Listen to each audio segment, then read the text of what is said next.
Je me tamponne dessus. Il fait chaud, hein, mes amis. Des docs. Alors, bonjour. Bienvenue à tous. Aujourd'hui, on rattaque la générique. Parce que j'ai vu que ça vous avait plu. Hein. Il y a eu du like, putain, 3000. Il y a eu du com, plus de 300. Il y a eu de la vue, hein, 12 000. Franchement, grand merci à vous. Allez, on attaque tout de suite après le jingle.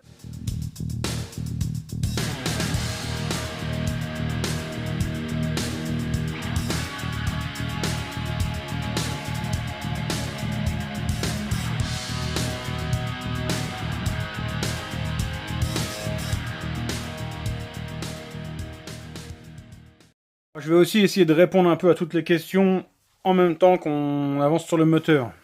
Déjà, première question, pourquoi t'as mis une calmoste? Pourquoi t'en fais pas une toi-même? T'as dans la masse, machin, gravé TR.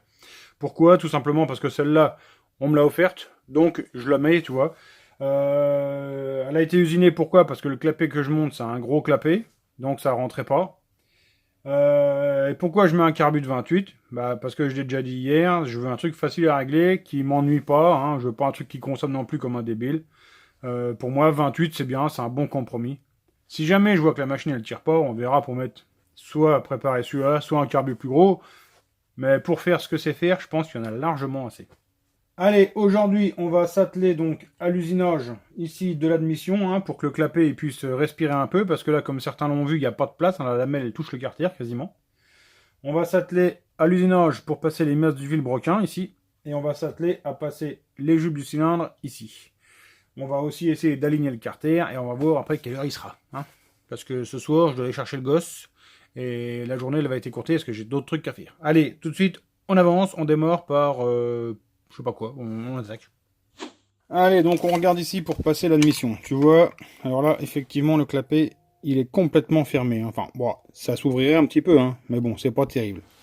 Alors, on va ouvrir le conduit. On va commencer par voir jusqu'où on peut couper ici. Hein.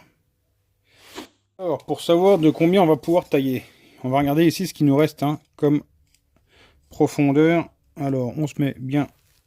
Moi, je vois pas trop ce que je fais avec la caméra, mais bon, on va se mettre comme ça, voilà. Donc là, on voit 8,50. L'autre côté, qu'est-ce qu'on va avoir de l'autre côté? Pareil, on se met dans le creux de l'admission là. Hop. Hop. 6,81. Donc celui-là, il est moins...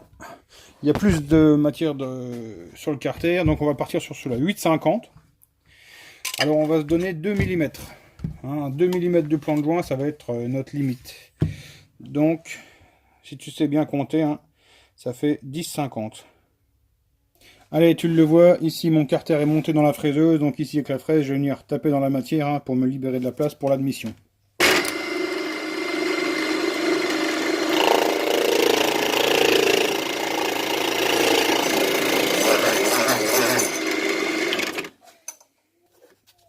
Ça sera bien, pas plus profond que ça.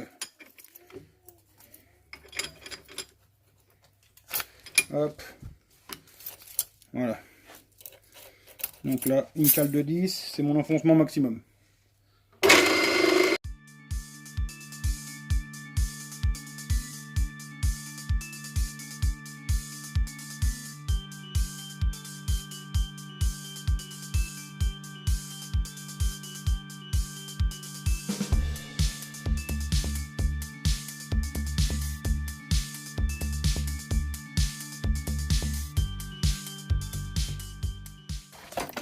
Là, le but, ça va être de tourner et de venir lécher ici 1 mm ici et 1 mm ici. Ça, on va s'arrêter là, on va pas en faire de trop. Donc ici, tu vois le carter qui sort de fraisage. Voilà. Alors, j'ai pas une place de dingue, mais il y a quand même un peu plus de place. Alors, là, je m'arrête ici. Hein, pour la machine-outil, le reste, je vais vraiment tout faire à la main. Et très très léger. Hein. Ici, vraiment aller rattraper le bas. Ici, arrondir un petit peu cette arête. Et après, ça sera bon pour l'admission. Alors moi, je vais faire l'autre côté tout seul et on se retrouve après. Voilà, donc là, tu vois, mes deux admissions sont fraisées. Alors, vraiment, le reste, je le finirai à la main, comme je te l'ai déjà dit. Là, j'ai viré tout le papier collant parce que toute façon, pour faire la symétrie des deux carters au niveau de l'admission, je suis bien obligé de les fermer. Donc voilà, tant pis, je me débrouillerai à tout nettoyer après. Après, on peut aussi aller nettoyer, mettre de la graisse ici, c'est avec du petit papier. Pour pas que ça rentre dedans. Mais bon, c'est pas grave. Hein, ça changera 3 minutes de nettoyage. C'est pas la mort. Alors là, ce que je vais faire, je pense qu'on va commencer à usiner en fait pour le vilo. Allez, donc le vilebrequin. Si on regarde bien, on a un carter ici. On a un trou dans un carter pour passer le vilebrequin. Attends, je vais peut-être me remettre à 0. Hein, ok. Et là, on a un alésage qui fait 79,12. Et ici, on a un vilebrequin, un bidalo, course 48, hein, qui va avec mon cylindre, qui fait 79,76. Ah, pas bien, elle rentre pas. Bon, c'est normal. Alors là, maintenant, ce qu'on va faire, c'est qu'un outil sur la fraiseuse, on va aller usiner dedans pour que le vilebrequin puisse rentrer. Bon, là, en l'occurrence, il n'y a pas grand-chose à enlever, hein, tu vois. Il y a combien là? À la louche, il y a 0,80 d'écart, donc même pas 1 mm. Et donc, vu qu'on veut 1 mm de jeu, en gros, on va usiner 2 mm sur le diamètre, donc c'est-à-dire 1 mm de chaque côté en gros. Hein, allez, c'est parti à la fraiseuse une nouvelle fois. Mon carter est monté dans l'étau. Tu vois ici, il y a un outil de malade qui est monté sur la fraiseuse. Alors ici, il y a un outil coupant, tu vois. L'outil coupant, il va venir dedans alaiser le carter pour que le vilebrequin puisse rentrer. Alors, l'outil, en fait, il tourne et tu viens tenir ici. Je te montre, tu vas entendre des clics. À chaque clic, ici, le trou va augmenter de 1/10. Hein, donc, allez, moi, je fais mon truc de mon côté. Je te fais tourner ça en accéléré. Là, j'écarte la tête à alaiser jusqu'à ce qu'elle vienne lécher dans le carter. Voilà, elle vient lécher. Donc là, je relève. Voilà, et je fais déjà une passe jusqu'en bas.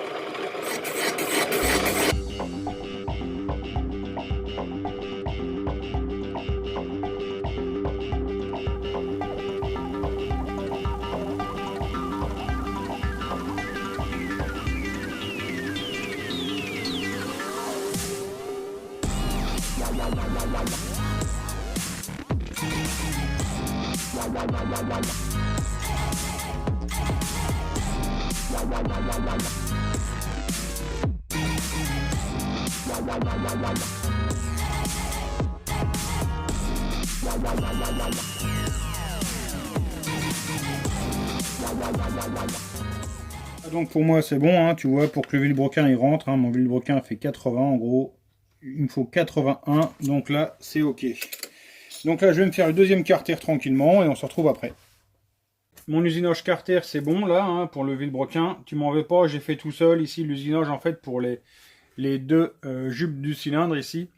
Parce qu'il fallait le reprendre un tout petit peu, hein, pour que ça rentre. C'est peut-être pas pareil sur la M6, mais sur le générique, il fallait le reprendre. Donc voilà, il n'y avait pas grand-chose. Hein. Ok, maintenant ce qu'on va faire, donc là tous les usinages c'est bon, à mon avis il y aura un usinage de passage de bielle à faire, on verra après. Là on va s'occuper de passer le transfert arrière, alors j'avais vu le commentaire hier, hein, comme quoi il ne resterait certainement plus beaucoup d'alu. Tu vois, sur la version AM6, en fait le transfert est beaucoup plus petit que sur le Nitro ou sur Derby. Hein, pour pouvoir, justement, pour ne pas justement que ça débouche n'importe où. Voilà, donc ça, le transfert arrière, on va le faire à la fraiseuse. Allez, t'as compris le concept ou pas? C'est parti. On va peut-être mettre un peu de vitesse. Voilà.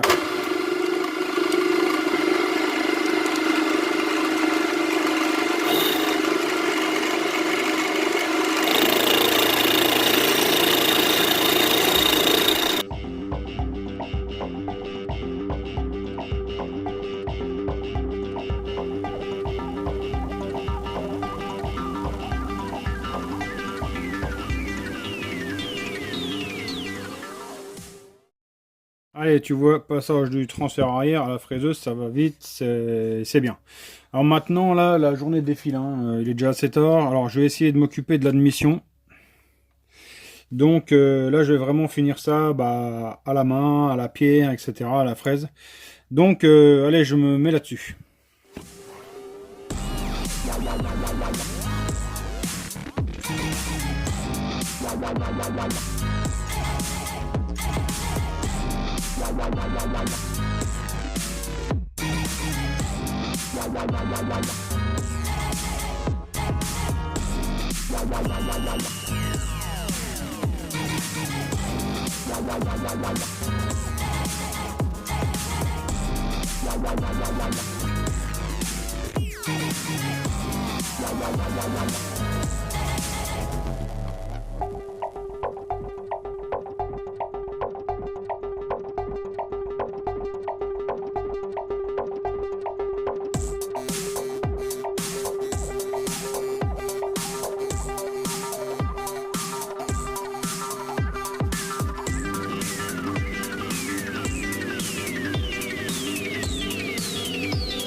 Allez, ici tu vois l'usinage en fait pour le pied du cylindre. Ici l'usinage pour passer les masses du vilebrequin. Ici tu vois le travail hein, sur l'admission, alors je ne peux pas tailler plus sinon je suis à l'extérieur du carter. Et ici en dessous en fait, tu vois je suis venu affiner un peu le plan de joint pour que la lamelle puisse s'ouvrir. Bon tu le vois j'ai avancé mais j'ai pas fini malheureusement. Il a fallu que j'aille chercher le gosse à la crèche hein, le temps que ma copine rentre à la maison. Et donc maintenant j'ai pu m'y remettre, hein, il est trop tard. Donc je finirai je sais pas quand. Est-ce que je ressors un épisode demain? Je sais pas. Franchement je suis un petit peu crevé. Si je vois que la vidéo bouge hein, comme hier, bon ça fait un peu le mec qui en demande, mais si je vois que ça bouge, bon au moins finir l'admission, sabler, éventuellement aligner les transferts, ce serait déjà pas mal. Et lui, éventuellement on peut faire ça demain matin. À voir, à voir. Bon, c'est dur, hein, c'est dur parce que là on le voit pas, mais en fait tout le fond ici, toute cette partie-là, c'est comme ça dedans. Alors je suis en train d'essayer de surfacer ça avec... je suis en train de me dire que je suis un vrai nord, en fait j'aurais mis ça à la fraiseuse, j'aurais fait la fraiseuse, mais bon. Je suis en train de le faire avec une pierre ici, tu vois, sur l'outil, pour essayer de surfacer un peu ça comme ça. C'est pas simple. Allez, de toute façon, c'est de la M6, on fait comme on peut, hein. De clore ce vlog, un petit mot sur l'impression 3D. Je pense refaire une vidéo, l'impression 3D 6 mois ou 1 an après, hein, voir où on en est, si je me sers encore de ma machine et tout ça. Enfin, tu vois, je m'en sers encore, mais bon. Bref, pour les gens qui débarqueraient sur la chaîne. Donc, un petit mot là-dessus, si tu veux. Là, j'étais en train de modéliser un carter de nitro, hein, tu le savais peut-être. Et donc, derrière, tu vois tous les essais, c'est ceux du bol. Donc, j'en ai fait 10 en tout. Parce que suivant la forme de la pièce, comment le plastique se recontracte et tout, t'as des loupés. Hein, bref, il faut modéliser la pièce avec des arrondis et tout pour qu'il n'y ait pas de loupés. Mais si tu fais trop d'arrondis, c'est pas beau à l'impression. Enfin, bref, c'est du boulot à sortir une pièce correcte. Et dernièrement, j'étais emmerdé. Je me suis rendu compte que Simplify 3D, avec la Creality CR10, ça fonctionne pas bien. Il fonctionne bien sur ma machine européenne, la Sigma R17. Par contre, sur l'autre, ça marche pas. Enfin, ça fonctionne pas. J'ai tout le temps, sur mes pourtours de pièces, j'ai des blobs, hein, des bouts de plastique. J'ai tout réessayé. J'ai réessayé tous les réglages, les vitesses, les températures. J'ai essayé d'alléger les fichiers même. Hein. Je me suis dit, les fichiers sont peut-être trop lourds. Ça fait ralentir le buffer ou quoi. Non, c'est pas ça. J'ai essayé... Enfin, bref. J'ai réessayé. Donc, Simplify 3D à fond. J'ai réessayé Cura. J'ai réessayé Slicer hein, de Joseph Prusa. Et donc là, j'arrive à ces résultats. Bah, le slicer Joseph Prusa, bah voilà, c'était sûr. Gratos, encore une fois. Ça fonctionne, sachant que le Simplify 3D, moi, je l'ai payé. Alors, slicer Simplify 3D. Blob, blob, blob. Réduit la vitesse, modifier les températures. Tout essayer, hein, tout essayer, toujours du blob. Toujours. Second cache avec le slicer de Joseph Prusa. Là. Je te mets au défi de trouver des défauts. Il n'y en a pas. Le truc, il est parfait. Ici, il y a un cheveu hein, qui partira un coup de décapeur. Voilà.